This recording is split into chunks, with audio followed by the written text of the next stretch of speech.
Russian Volunteer Corps. Do you know anything about this organization? What is its force and what does it represent? You know, back during the Great Patriotic War, there was a unit created by the traitor Vlasov. They were called Vlasovites. They also fought against their motherland with weapons in their arms, and you know how they ended. Back then, those traitors, that scum, fought on the side of Nazis, and now there are similar people who fight on the side of neo-Nazis, of the neo-Nazi regime. These are obvious things.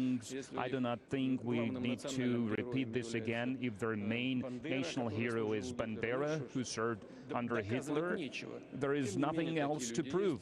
But nevertheless, there are such people, there are several groups like this, and the one that you've mentioned, there's some kind of volunteer corps. There are 4 of them in total. There are some 2,500 of them in total. Now they are used as fodder to throw into the battles. These are meat grinder battles, I can describe them as such. So they are being sent there to the state border. The losses that they suffer are huge. And out of these so-called volunteers, I don't remember how many exactly were used. I think some 1,500. And the losses are something like 800 people. But here's what I would like to say in this regard.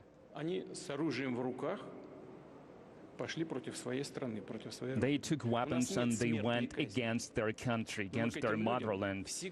We do not have capital punishment, but when it comes to these people and people like them in the future, we are going to treat them as the people who are in the area of hostilities. We are going to treat them as if they were holding weapons. All the law enforcement agencies will be instructed to find every single individual and to make all the necessary measures against those who are fighting against their motherland with weapons in arms. So they will not be left alone, and they must remember this. Their efficiency is minimal. Even at the battlefield, the commanders reported to me, you can already see that they are irregular troops.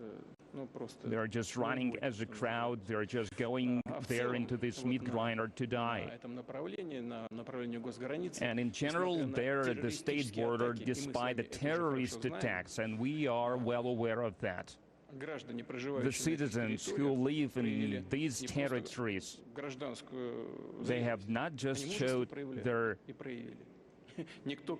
civilian awareness, they have proven true heroes, and I recently said no one can intimidate them, and no one has. It is impossible to intimidate our people. The turnout there in the new territories, in the state regions, the turnout is higher than on average across the country. That's the response of those people to the actions related to those attempts to intimidate them. And those who do that, they do not understand who they deal with.